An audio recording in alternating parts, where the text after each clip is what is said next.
her wife. I'm trying to remain calm, no sense freaking out, except my girlfriend of barely 3 months is not feeling so good. We're lesbians, dating in our 60s, not exactly spring chickens. Plus, I'm a cancer survivor, and she's had a heart attack. Mostly though, we're in decent health. But this seems like something. That heart attack 2 years ago kind of snuck up on her. She didn't even know she was having a heart attack until hours later. And now, both of us are thinking the same thing. Is that what's happening now? Again?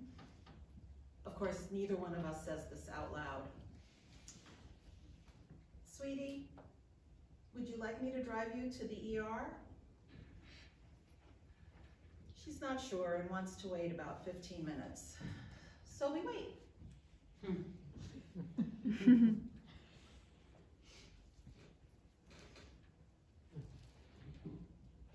And 15 minutes later, I'm driving her to Kaiser Oakland. It's 11 p.m. It's gonna be a long night. It's gonna be okay, honey. I don't actually know if it's gonna be okay, but it feels like a comforting thing to say. She's conscious, she's breathing, just extremely dizzy, and she's holding a bag under her mouth in case she has to puke in my car. I can't tell if this is a minor emergency or if we're at DEFCON 5, but she's a nurse and knows her own body, so I'm taking my cues from her. I wonder what will happen when we get to the hospital. Will they let me stay with her? After all, I'm just the girlfriend. I might as well be a stranger. They're not gonna tell me anything. They're not gonna allow me anywhere near her. Unacceptable. She's scared and needs a friendly information. I'm reminded of the movie, If These Walls Could Talk Too. It's a trilogy, 3 separate lesbian stories from 3 different eras. They all take place in the same house. The first one takes place in 1961. It's about 2 old lesbians who have lived together and loved each other for a lifetime. Theirs is the story that pokes and nags at my consciousness as I drive to the hospital.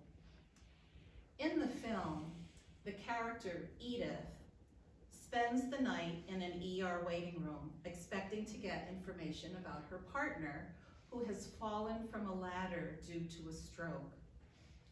Edith wakes up the next morning only to be callously informed that her friend, no, her beloved, the love of her life, has died in the middle of the night, afraid and alone. It hadn't occurred to anyone to let Edith know. Pisses me off every time I watch this movie. The anger in me just surges. The utter disregard for the bond between these 2 women, it just crushes me. It's a nightmare of a scene and one I'm determined to avoid, whatever it takes. We get to the hospital. You know the drill, baby. They want you in a wheelchair so that you don't sue them if you fall. I push her into the waiting room. The admitting nurse asks me what my relationship is to the patient. I don't miss a beat.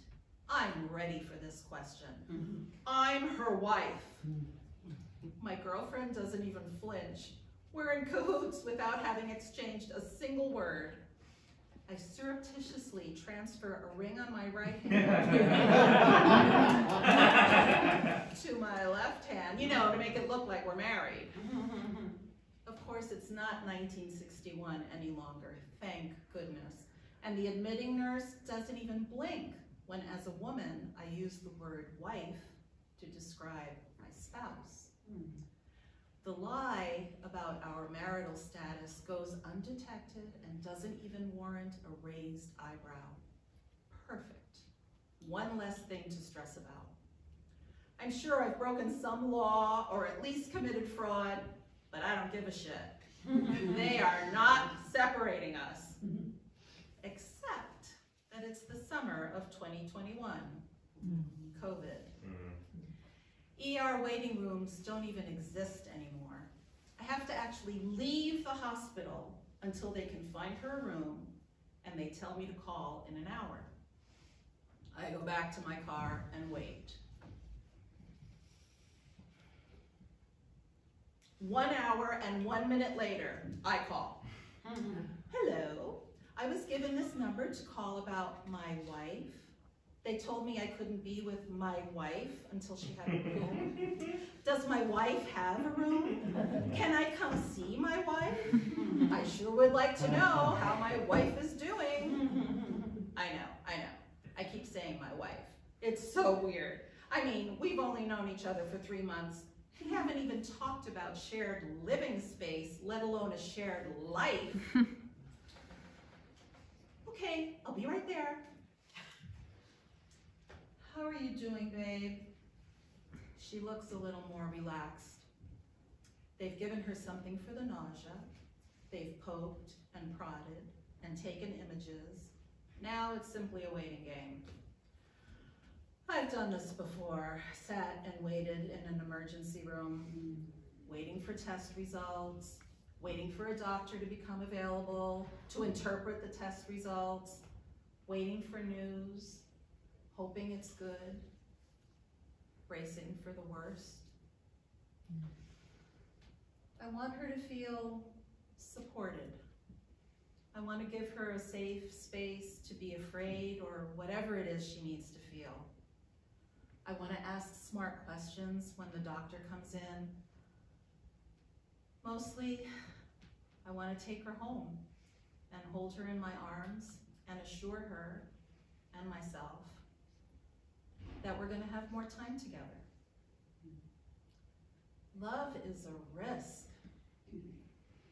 When you offer your heart to someone and reveal your tenderest parts, chances are there's going to be heartbreak in the future. We'll either drive each other nuts and walk away, heartbreak, or it does work out and we live happily ever after till one of us dies, heartbreak. Here's the question. What do we miss out on by not stepping into love? A heartbreak of another sort? She and I now jokingly refer to this harrowing evening as the night I was her wife. I tease her mercilessly by singing the chorus to Beyonce's All the Single Ladies. If you liked it, then you should have put a ring on it. If you liked it, then you should have put a ring on it.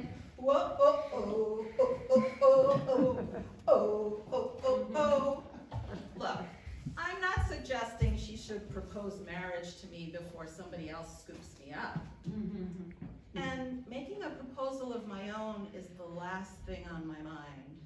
Marriage isn't even on our radar. But it feels good, days later, to poke fun at what was a terrifying night.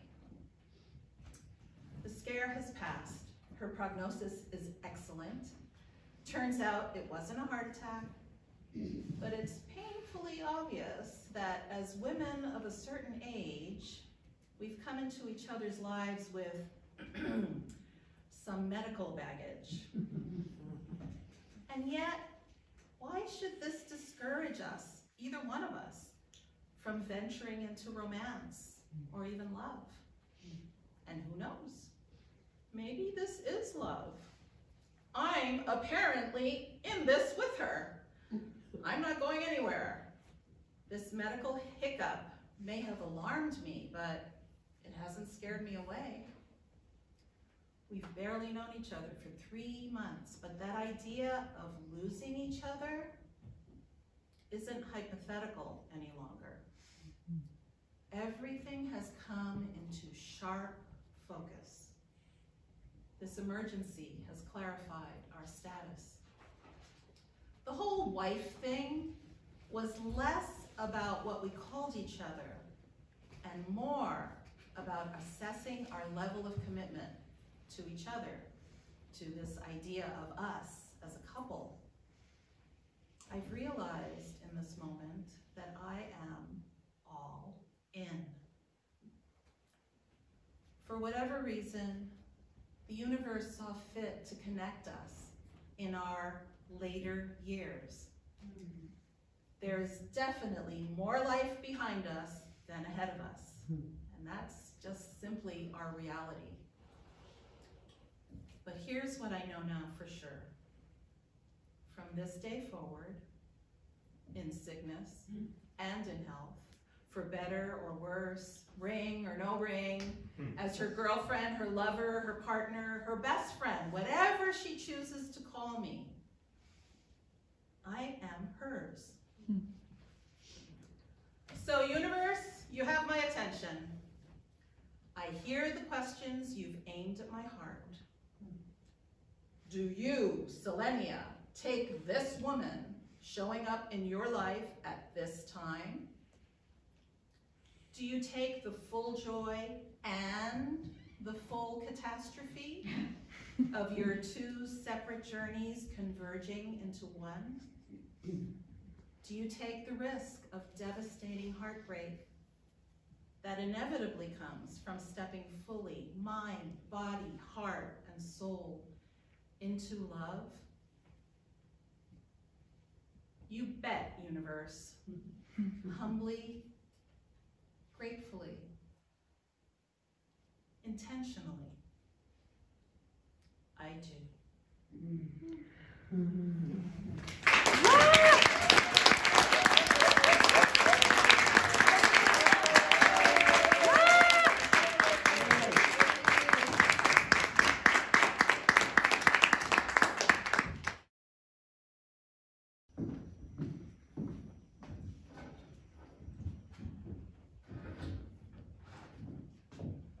The fall. God, it's a beautiful day. The leaves still on the trees, even approaching December. The drought, I guess. They're lining my block.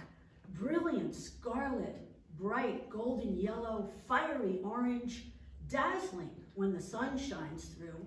And it does today. The sky is so blue. The contrast of colors makes me step a little quicker and makes me feel a little giddy. I want to get out in it, into the crisp, cool air that fills my nostrils and tastes so sweet. It's like falling in love with life, with the earth, and my body wants to experience every drop. It's almost 3, and the sun won't be warm for long. I need to get out there now. And I mean, forget the laundry shouting to be washed and the dirty dishes in the sink, the bills begging to be paid. Not now. I race to the garage, passing up the opportunity to change my shoes. Nah, it's okay. I tell myself, just go. I head straight to my bike. It's a recumbent e-bike. No, not one of the electric e-bikes that they have today. This is a bit ancient now. It's one of the first. It's a prototype. It has these big, thick tires. Those are not the originals. The originals were thin and sleek. And it has a mesh seat and back that's adjustable, so it brings my feet right up to the pedal. It's kind of like cruising down the street on a beach chair. Oh, and it's red, my bike. It's a vibrant candy apple red. I named her Blaze. The kids love it. They wave when I pass. Ooh, what a ride. Yeah, it kind of makes me feel cool. She's got 10 gears, my girl. I use 2 or 3 gears at most, very low and very high. I can pick up quite a clip in high gear, but only downhill or on straightaways. Forget going uphill, you have to have legs of steel. And these bikes, they're not really meant for that. I always wanted to take Blaze to a back road somewhere up north. You know, even just Petaluma, where you can still find farms and open country roads with hardly any cars, easy riding. But today I am happy just to cruise the hood. Well, I finally found my helmet. It was stashed in the cleaning bucket in the garage with the toilet plunger and a few cans of expired cat food. So I dust her off and I try it on. Yep, it still fits. I grab my baseball cap to wear underneath my helmet to block the late afternoon sun, and my Velocity polarized bike glasses, of course. Well, and I know enough to leave my earbuds home. Way too dangerous. I rescue Blaze from deep in the corner of my crowded garage, and I back her up into the driveway. The tires are pretty much flat. I grab the air pump from the shelf. It plugs right into my car lighter. Easy peasy. I just start the car and I watch the tires swell nice and firm. And then I put that little doohickey thing back on the rim of the tires. Yep, second nature, and I'm ready to roll. I'm zipping up my jacket and I'm just about to mount it when it flashes through my mind that I should change from sneakers into bike shoes. I mean, I know how dangerous it is to ride with laces. Believe me, I know. Safety first. But I'm just riding around the block. Nothing's going to happen, you know? And I got to roll. I should have known better. Yeah. You know, about 10 years ago, I'm riding in Nevada where all the old Air Force hangars are, and I'm the only one around. Such a beautiful straight ride along the water, the birds, hundreds of geese and cranes and flocks of starlings, a murmuration. I can't stop looking up. And then, in an instant, boom, I'm down. Fortunately, I landed on the grass. The only thing injured is my ego. So I'm not hurt, but how the hell am I supposed to get up? My laces are wrapped tightly around the pedal. Somehow, and God only knows how, I was able to get my foot out of my shoe. And I got up and brushed myself off, and with one shoe on and one shoe off, I trudged through the growing dark about a mile back to my car. Anyway, you'd think I would have learned my lesson by now. But I don't really have time to think about that now because I'm already on my bike and I'm turning out of my driveway, and with just 1 or 2 rotations of the pedal, I am swiftly coasting down the hill in high gear, picking up speed, loving the breeze and the trees and the sky. Oh my God, this is fun. I just feel so free. I'm thinking maybe I'm gonna swim after this, and then maybe a movie tonight, you know, maybe Tar with Cate Blanchett. Just love her, don't you? And then dinner, I gotta pick something up. Well, God, not chicken again. I mean, maybe the new Italian place, and then, what the hell, the pedal! The pedal's not turning, it's, oh no!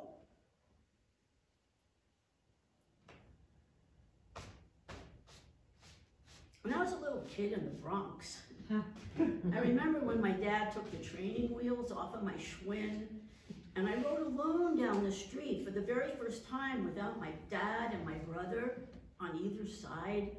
I just felt like $1 million. My big brother and my dad anxiously watched as I disappeared into a crowd of people bustling down our busy street. But I was free, free at last. I had these tassels, you know, those blue things that hung from from the handlebars, and then I had white wall tires, and then a really cool Schwinn bell.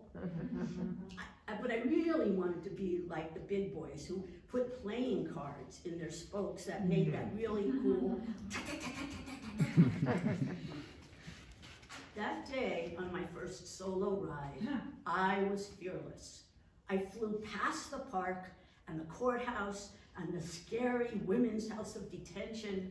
I just really wanted to go all the way to Yankee Stadium, and I could, but I don't, because my dad said, just down the street and then right back. Better stay safe, I warned myself, and I pedaled back to my dad and my brother, frantically waving their arms, my dad grabbing me hard, pulling me off the bike, and then almost hugging me. Almost. Yeah, I'm home and I'm safe. But now, no wiser, some 60 years later, I fall. And I fall hard, right on the curb. The bike is on top of me. What the hell? My leg, my thigh, I can't move. You know, I gotta get this motherfucking bike off of me. The goddamn shoelaces are wrapped around something, the spokes, the pedal, I don't know. God damn it, I should have changed my shoes. 4 little boys have just rounded the corner and they're ambling towards me. Hey, hey, hey, stop, help, come here. Hey, hey, help. They race towards me. They look to be about 8 or 9 years old. Please, can you help me get my shoe off, please? Please untie it. One of the boys is a sweet little grubby kid holding a long branch. He drops his stick and he wipes his dirty hand on his too small t-shirt. It's striped, and bends over to help me. In only a minute, he gets my lace untied and he takes off my shoe.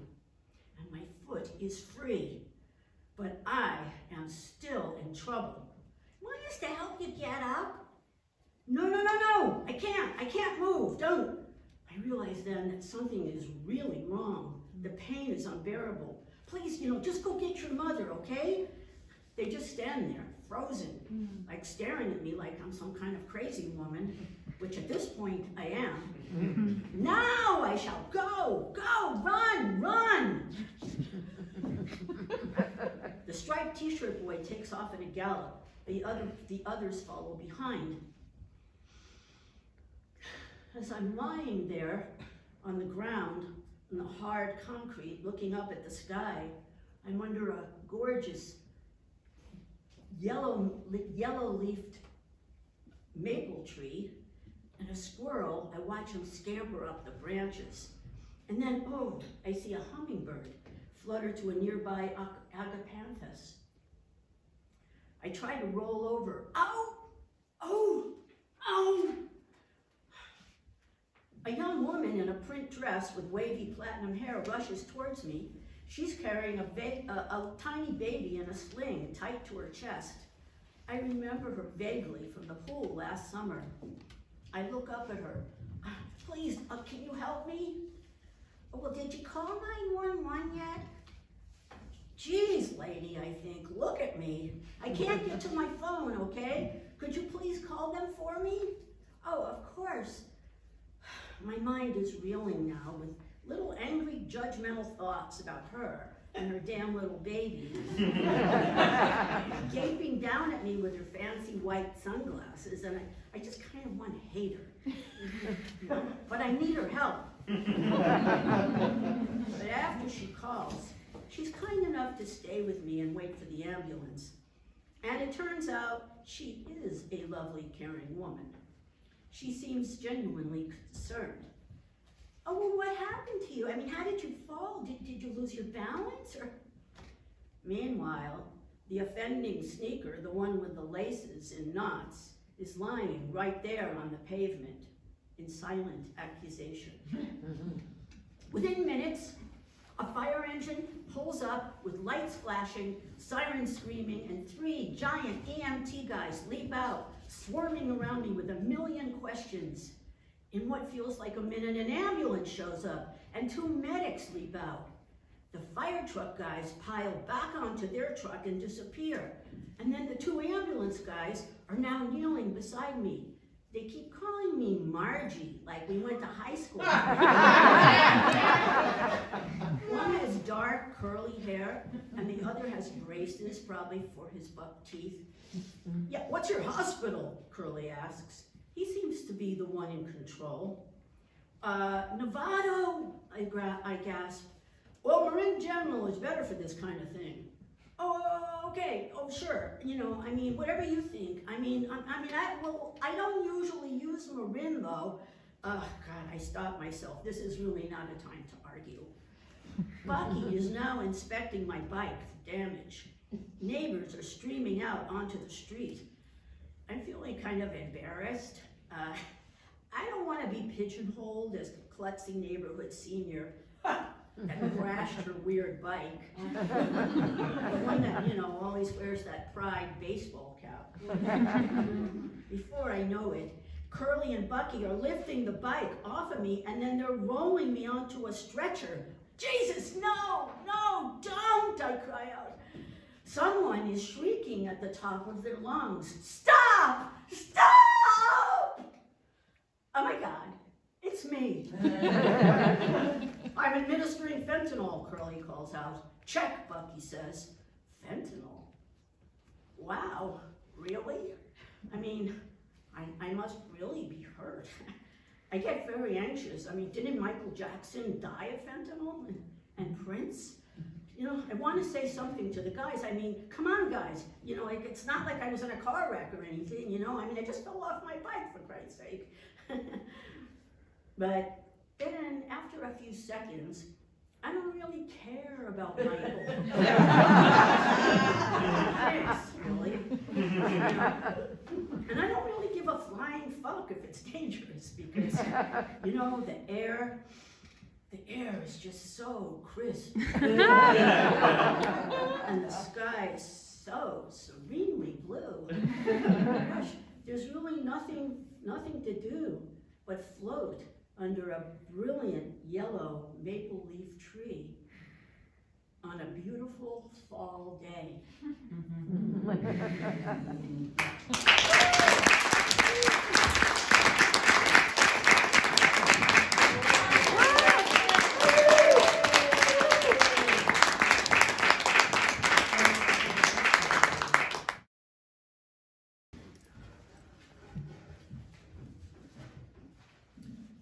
Colorblind. I told her black ass off, she says with a triumphant gleam in her eye. She is recounting the story of how she confronted one of her perpetual late-paying tenants. The room of heretofore friendly white people vicariously share in her racialized glory. Their eyes say more than their mouths will ever permit. I sense the very well-rehearsed, subdued glee of putting blacks in their place. I feel pressured to laugh along as I'm being asked to cannibalize myself. Does she not see me?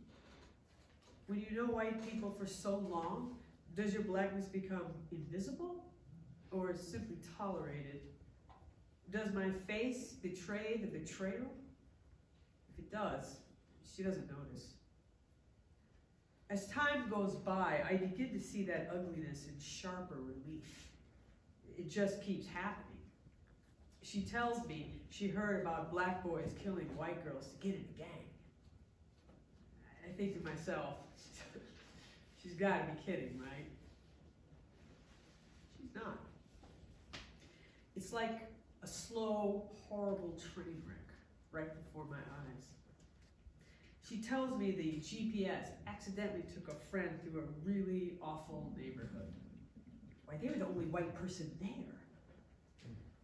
What exactly made it awful? I say, to no one. If I ask, then I have to hear the answer. Then it's going to be out there. No going back. Ties will have to be cut. I will be cut. what happened to that woman I used to know? The Midwestern farm girl who married a brown-eyed, handsome man from Harlem in 1962. The one with courage. The one who endured years of abuse, the name-calling, the bold, unrepentant stares from people who looked like her, and the thinly veiled side eyes from those who didn't. The one who read stories of Harriet Tubman to her children at night, told them how beautiful they were, and to protect each other, violence fell on their brown bodies at school. The one who turned in fellow white real estate agents when she found out they would not present offers from blacks. Serves them right, she told me. The one I used to look up to. But that was then. She is 82 now and starting to get confused. This worries me greatly. One day, she will look at me as a stranger. What happens then? What happens when I'm just that nice black woman who helps her in and out of the tub and always remembers that she likes her eggs scrambled soft on dry toast? What happens when she tells me it's just so sad what blacks are doing to each other and that I am so articulate? I know what will happen. I will always take care of her, no matter what she says, no matter what she does. She is my mother. How can this be that between a mother and a daughter, the most intimate, most primal, most personal relationship there is, and it's not personal? Systems of oppression never are. Racism, sexism, misogyny, classism, ageism. I know all these words. I know all these multisyllabic, intellectually accurate descriptions of the real world created in non-real academic spaces. I know to separate the systems from their unwitting actors. I know that my mother has just taken the bait put out for her by anti-blackness, just like so many other white people in this country. I know this. And yet, that's my mother. That's my mother telling me not to use the Capitol Drive exit off the highway because if I get caught at the light, someone might try to open my door. Someone black. That's my mother shaking her head watching the rioting in Ferguson and wondering out loud why those people are destroying their message with violence. Why? Really? She can't see how racism has ravaged black people's souls, psyches, bodies, communities, hope, even their love for each other. The damage is everywhere. It's in her own home. It's in that darker skin of her two daughters. The one with the brown eyes, the wider nose, the kinkier hair. The one who could just never seem to get it together. She does not see her part in any of this. Self-congratulatory white people rarely do. They are the silent partners in the scourge of this country. Ferguson. Ferguson. I keep coming back to Ferguson. It was a moment for this country, as it was for she and I. I swear, I know something else happened that night she made that comment. Something else really hurt me. Somebody else wondered that same thing about the violence. Somebody else sat in judgment as what looked to be clearly lower income blacks rampaged through the city that night. Me.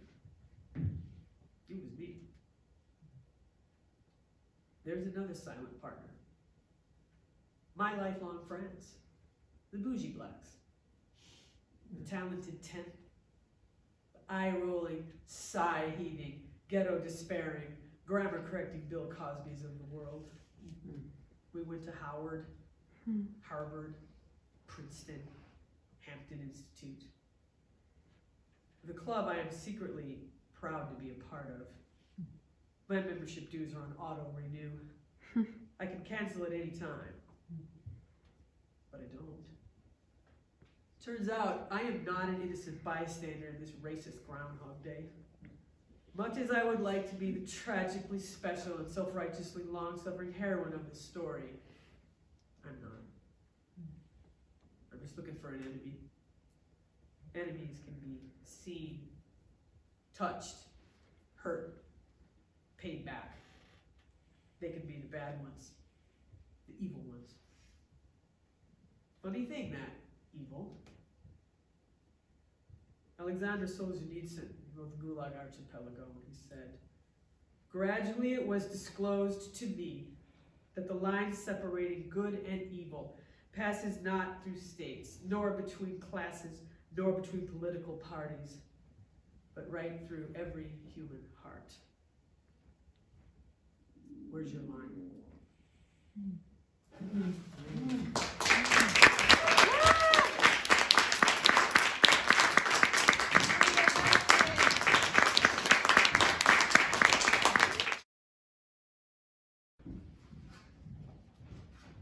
Hi, I'm Maureen Bogues, and I am reading for Nikki Eliason. Lesbian Dance Theory by Nikki Eliason. I can't stop thinking about it. I saw the tweet months ago, and the idea still haunts me. It doesn't matter that it came from a right-wing nutcase politician, Lauren Boebert, Oh, God. or that she meant it as an insult. I'm obsessed by her words and the glaring lack in my own education that her comment revealed. So what did she tweet that has my brain all at Twitter? Before I tell you, I assure you that this happened before Elon Musk's hostile takeover, prior to the boycott of Twitter. The message was about President Biden's executive order forgiving a portion of college student debt. Republicans had been denouncing this order for days, but none said it quite like Boebert. Joe Biden is robbing hardworking Americans to pay for Karen's daughter's degree in lesbian dance theory.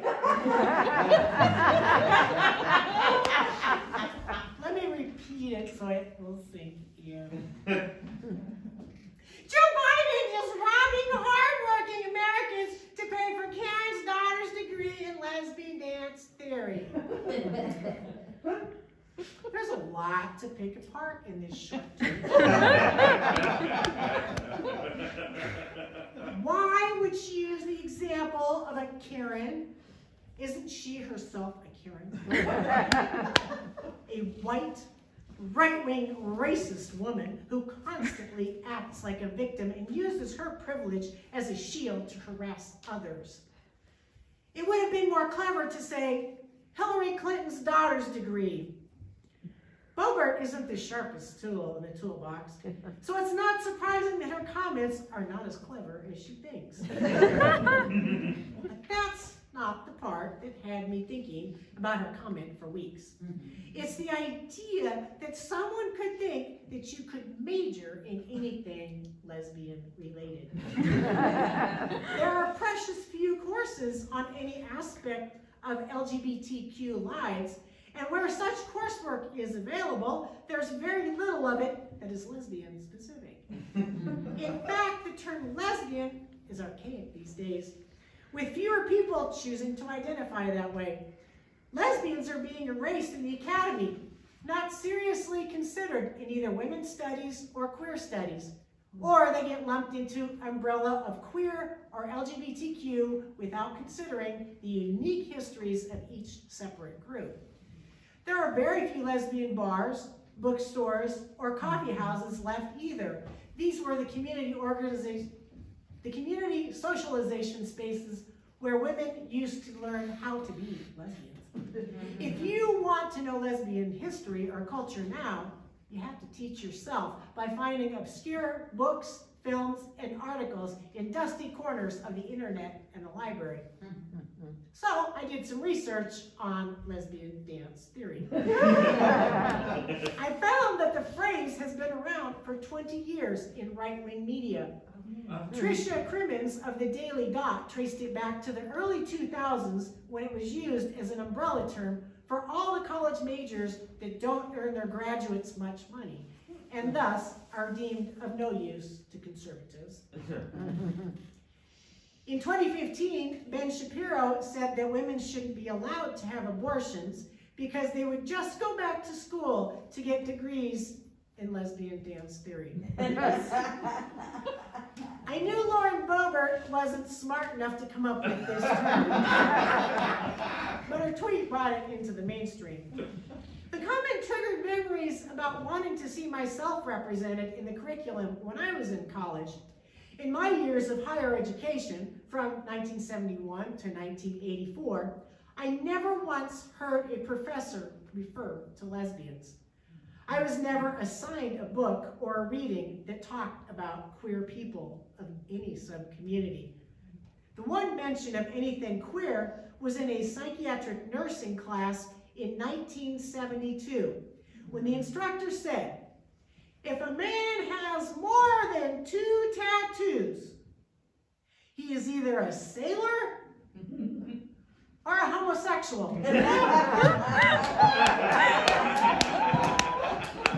That's it. In 13 years of college, all of it post-Stonewall, and most of it at a university that was considered ultra-liberal, I was embarking on a life of being a professional lesbian, and there were no courses to prepare me for this journey.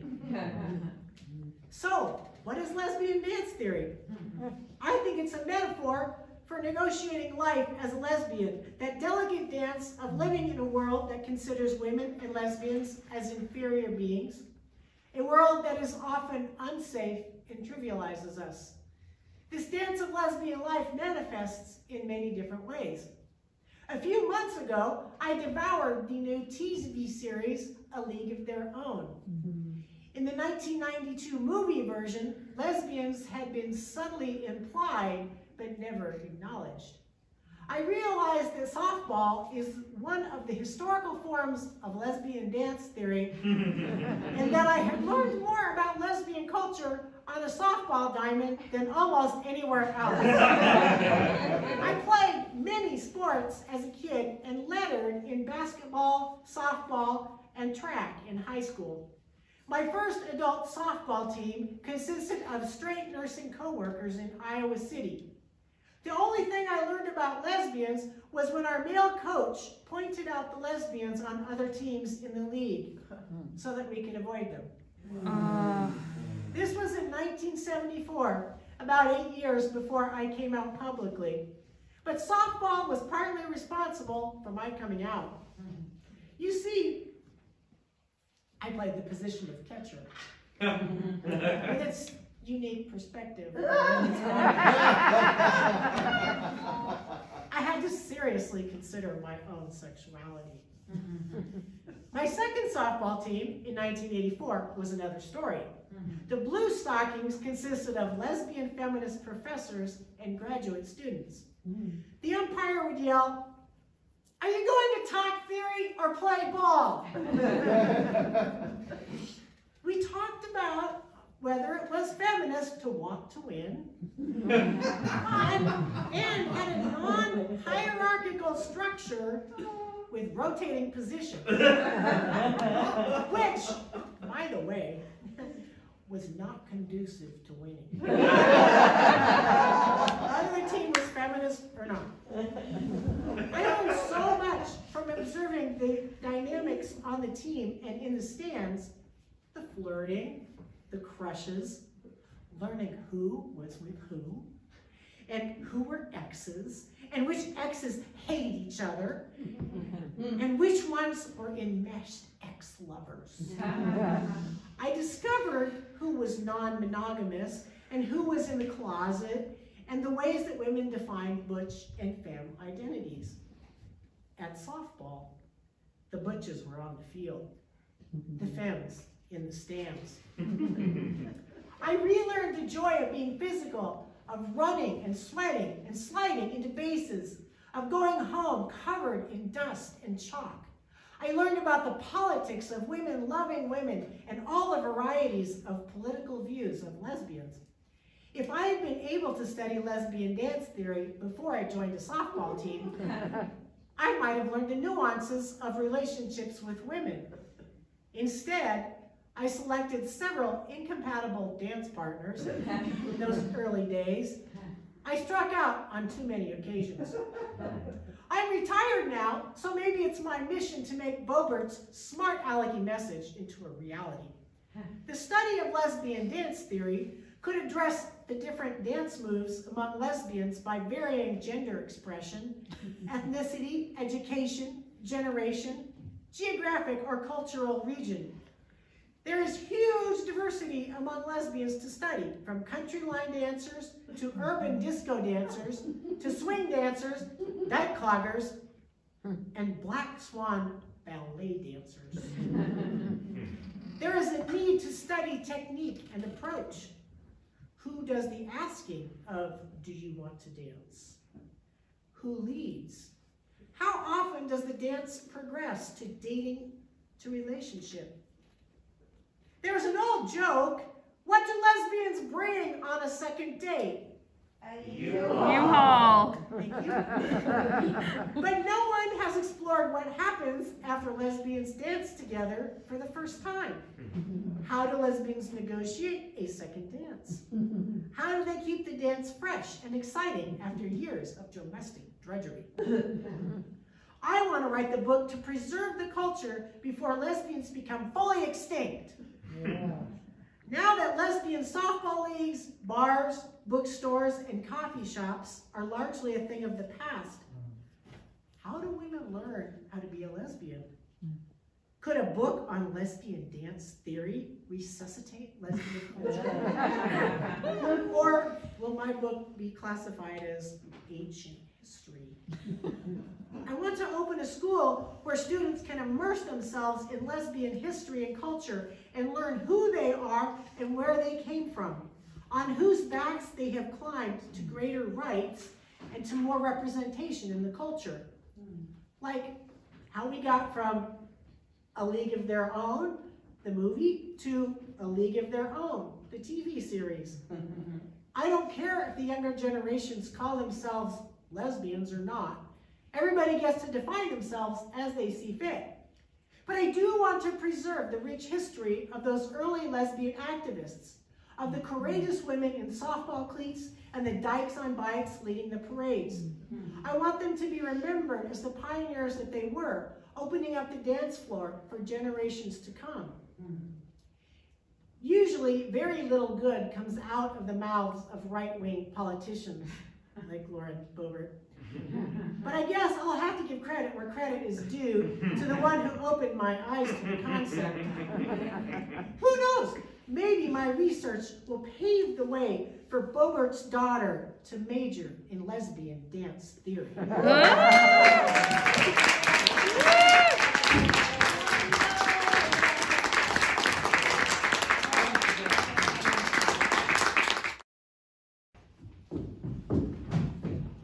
April 6th, 2020.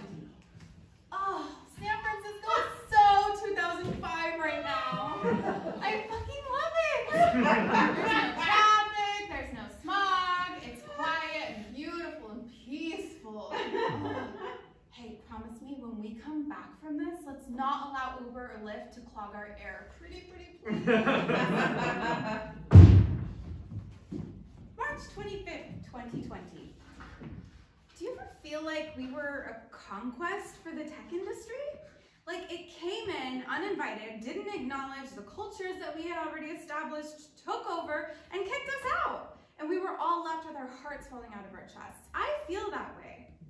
I wouldn't be complaining about this industry if they just left their desks after work to participate in our communities, right?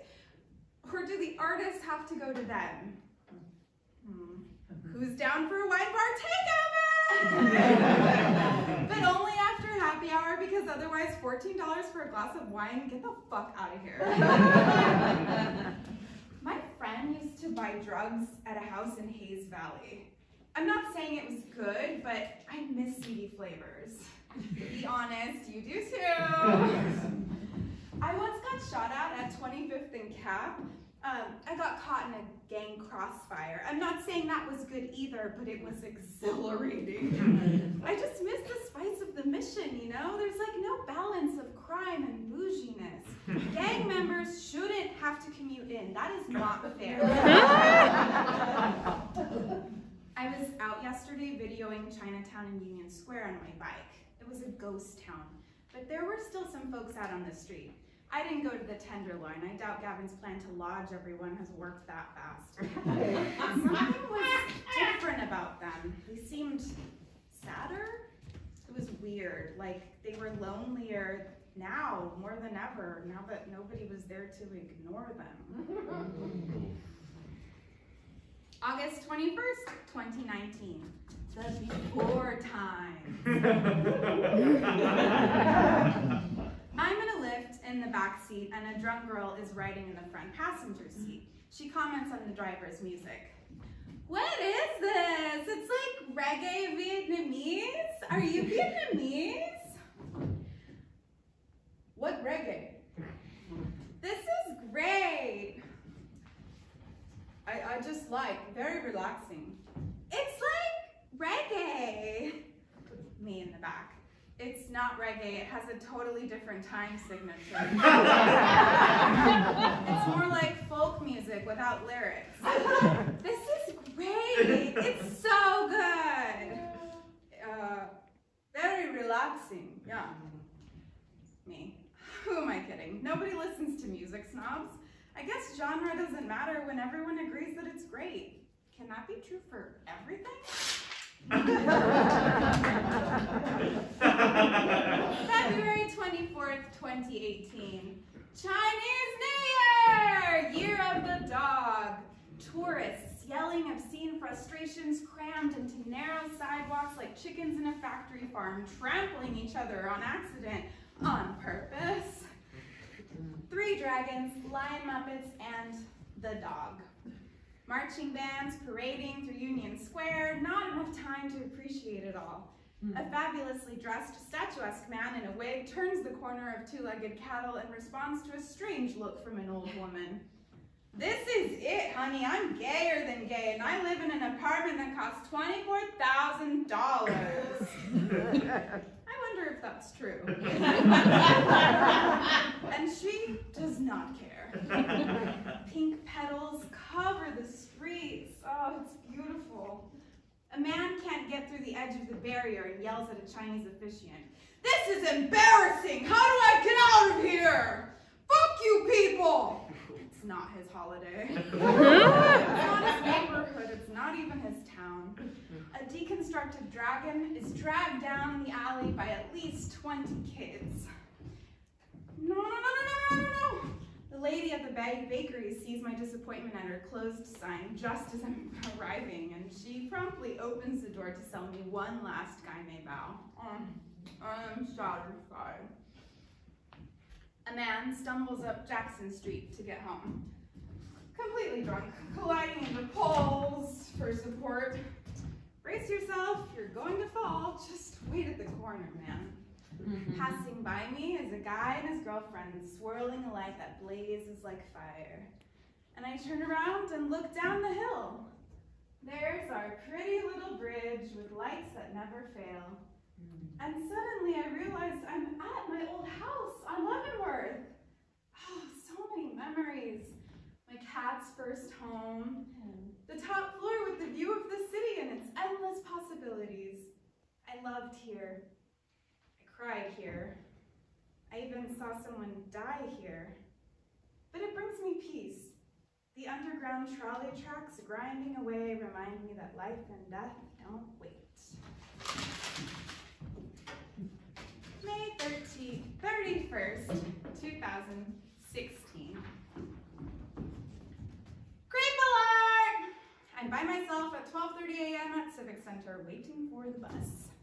A guy spots me from across the street and walks straight to me, holding out his hand and not moving until I agree to meet him with an unenthusiastic high five. What's your name? Where are you from? Come on, you don't have to be rude. He rubs my head as I'm squatting under him. Don't touch me! Okay, sorry. I missed my bus. What are you doing? Waiting. For what?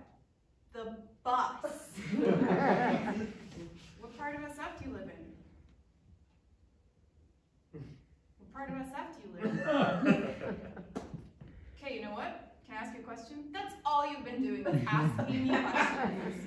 Will you do me a favor? No, and if you tell me to smile, I swear I will punch you in the face. No, I'm not gonna tell you to smile. You should come with me. No? You sure? I'm gonna call an Uber. I'll drop you off at home. No thanks. Just come with me, party, we'll drink. No thank you. Did you have a good Memorial Day? Do you have anything to do in the morning? Yeah. You working? Where do you work? I'm not telling you my life. I don't know you. Why are you being so rude? Look, I just woke up. I'm in a zone. Leave me alone. You just woke up? On the street? No. Where'd you wake up? Come on, I'm staying in the city. So am I! I live here! Okay, tell you what. I'll give you 100. Oh my God. What? If you come home with me, I'll give you $100. Oh. No. No? No! You don't want to? No, I don't want to. A cop stops at an intersection ahead and he leaves. I am relieved. I've been waiting for the bus for 30 minutes at this point, 10 minutes with him annoying me. The police car drives off and he returns. He kneels next to me and taps my thigh with both hands. Don't be so rude. Don't touch me! I don't know you! I just slapped your hand earlier. You know my name. Oh, just because you forcibly high-fived me doesn't mean I know you now and you can touch me. I don't go around doing that shit. You come up to a girl in the middle of the fucking night, all by herself, and invade her space and touch her? Guys do this to us all the goddamn time. We don't do that to you because it's uncomfortable. And you're asking me stupid questions I don't want to answer. It's none of your fucking business where I'm from. I don't know you. Well, what should I have said then? Nothing. I don't know what advice to give you. Just what you are doing is not the way, man. Okay, well, like, what would you ask if you wanted to talk to someone? I don't know. I guess I would talk about their surroundings, not their life. Like, what do you think about those apartments ahead? Okay, well, what do you think about those apartments? I think they're shitty. Because they were built for rich people, and normal people don't have places to live, and it fucking pisses me off. Damn, okay, well, you have a good night. It's closer to me. Don't touch me. Okay, I won't. Good night. Moral. If someone dumb is flirting with you, talk about socioeconomics and delete.